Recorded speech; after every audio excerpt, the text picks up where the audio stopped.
Good morning, students. Today we are going to learn about fish production, which is given on textbook page number 211 in the chapter number 15. चलिए, अब this all comes under the head of animal husbandry. So basically ये जो fish होती है ये बहुत ही cheap source है protein के लिए, इसीलिए इसको बहुत खाया जाता है. और ये जो फिश होती है ये बहुत तरीके की भी होती है. Basically there are shellfishes. फिर शेलफिशेस मतलब प्रॉन्स जो होते हैं एक शेल में बंद होते हैं. फिर मोलस्किन्स होते हैं. So these are the types of organisms. ठीक है. अब there are two ways of obtaining fish. एक है कि आप फिशिंग करने जाओ, जो आप पिक्चर वगैरह में देखते हो ना कि कैसे फिश को कैप्चर करने जाते हैं. और द अदर वे इज़ कि आप फिश का फार्मिंग करो, उसका कल्चर करो. अब आप सोचोगे कि ये फिश का फार्मिंग कैसे होता है, फिश का कल्चर कैसे होता है. हमने तो अभी तक एग्रीकल्चर फार्मिंग ही सुना था, क्रॉप फार्मिंग सुना था. चलिए I will explain you. Basically water, it can be fresh water, it can be sea water is a source. वहीं पे हमको फिश मिलेगी, राइट. तो जैसे कल्चर भी वहाँ कर सकते हो और कैप्चर भी वहाँ ही कर सकते हो. I will tell you how now. पहले हम ये समझ लेते हैं कि मराइन फिश और फ्रेश वाटर फिश में क्या अंतर है या क्या डिफरेंस है. तो हमारी जो इंडियन मराइन फिशरी रिसोर्स है ना, वो कुछ 7,500 किलोमीटर का कोस्ट लाइन है इंडिया का, और बहुत सारे डीप सीज अंदर ऑलरेडी है.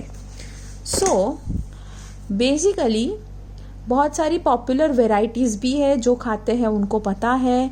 पॉम्फ्रेट है, मैकरल है, टूना फिश है, जो हम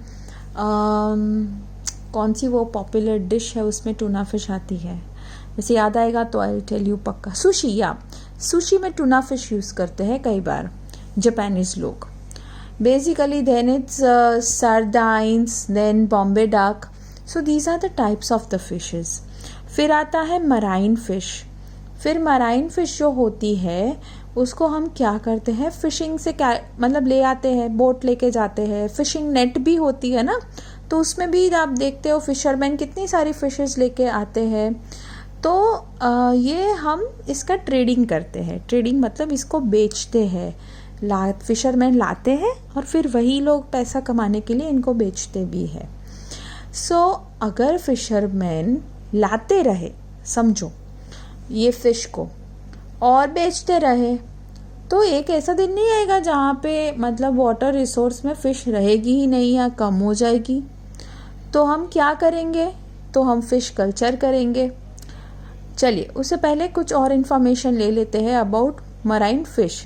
अब मराइन फिश है ना, वो बहुत ही सस्ती मिलती है क्योंकि वो बहुत ही नंबर मतलब क्वांटिटी में मिल जाती है हमको. तो जो चीज़ हमको इजीली क्वांटिटी में अवेलेबल होती है उसका प्राइस ऑलवेज कम होता है.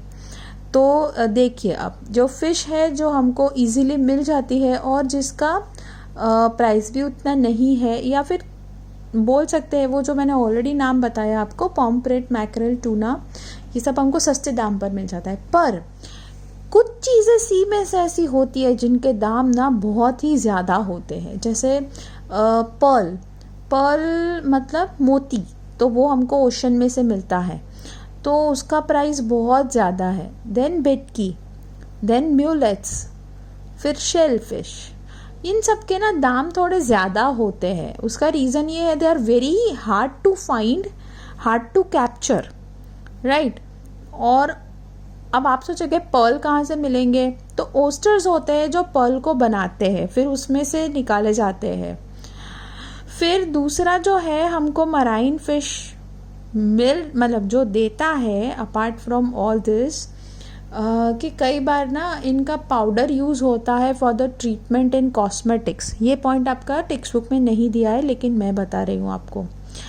तो मतलब वी कैन इमेजिन इतने से कि फ़िश कहाँ कहाँ यूज़ होती है. खाने में यूज़ होती है, कई बार उसके पास दवाई में भी यूज़ होते हैं, कई बार वो कॉस्मेटिक्स में भी यूज़ होती है for the hair treatment and all. So it is very necessary for us to cultivate this fish more and more, वरना हमको ही दिक्कत आएगी.